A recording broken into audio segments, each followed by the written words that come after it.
Okay. Hi, my name is Leah Dreckman, and I chose to do my investigative report on Alfred Adler.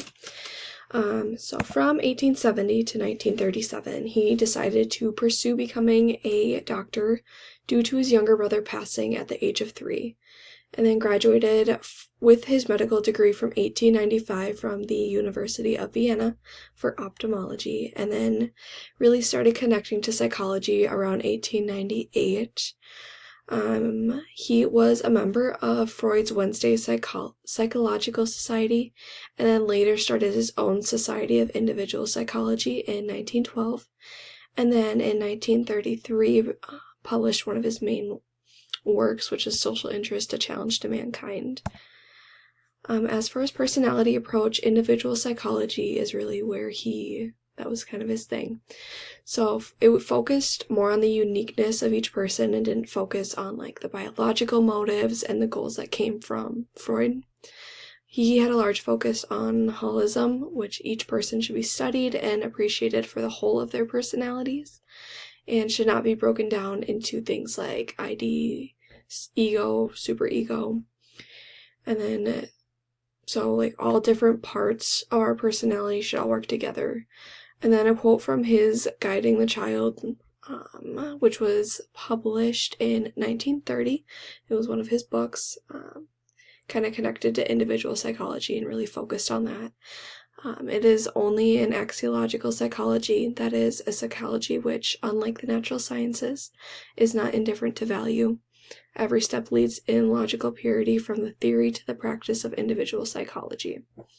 Adler also emphasized that our personality is based on conscious influences and that we are kind of able to direct our future. In regards to informing the field, some of his biggest focuses was inferiority feelings, birth order, and then 4 basic styles of life. So for inferiority feelings, the source of all human striving.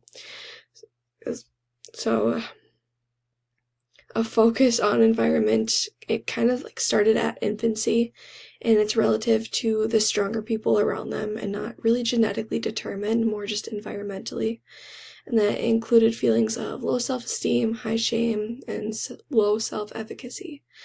So even though it is an emotional burden, Adler stressed the importance of it because it provides motivation for us to kind of grow within our personality. And then a quote from The Science of Living, another one of his books that was published in 1930. And it was kind of more like a collection of case studies. So the quote comes from chapter 2, which is a focus on inferiority complex. So a human being has not their great strength, their claws, not their teeth, and so cannot live apart. Thus we find that the beginning of social life lies in the weakness of the individual. So the birth order is one of Adler's largest theories, and it's based off of universal problems, or it's based on a large social influence in childhood and kind of creates our style of life, which is right after it. So the firstborn child kind of has the large focus of attention, and then eventually gets dethroned by the secondborn child, which is a more relaxed approach from the parents, just because they're kind of decreasing their parental influence. And then youngest child, which is a high achiever, as they're wanting to kind of catch up and not fall behind from the oldest children. And then the only child, which holds a lot of power within a family, kind of manifests into adulthood early, just because that's the environment that they're surrounded by. The 4 basic styles of life was based off of universal problems. So this is the behavior towards others, and then the problems of occupation, problems of love, and I kind of took 4 basic styles for dealing with those problems. So the dominant type, which is kind of like a without regard for others and a lack of social awareness, and then the getting type, which is the most common and it becomes dependent on others. The avoiding type, which avoids difficulties in order to avoid the possibility of failure. And those three are kind of grouped together, and then separate from that is a socially useful type, which cooperates well with others. For applicability, for individuals, kind of the inferiority complex can be used for understanding. So Adler believed that since our inferiority complex begins at such a young age, it shapes us in a way that can help us better understand not only ourselves, but also others. So from the textbook on page 95, feelings of inferiority can also shape people's emotions and relationships with other people. Individual styles of attachment sum up the way people relate to others in close relationships. And then in terms of kind of understanding families, birth order is one of the biggest ones, which was just discussed. So Adler believed that birth order within families is really telling about not just the individuals, but also the overall understanding of family dynamics. So this excerpt came from Adler's 1930 publication of Understanding Human Nature in regards to birth order. Frequently, we can catalog human beings according to this viewpoint after we have gained sufficient expertness and can recognize whether an individual is a firstborn, only child, youngest child, or the like. And then in regards to understanding societies, Adler used the social interest index.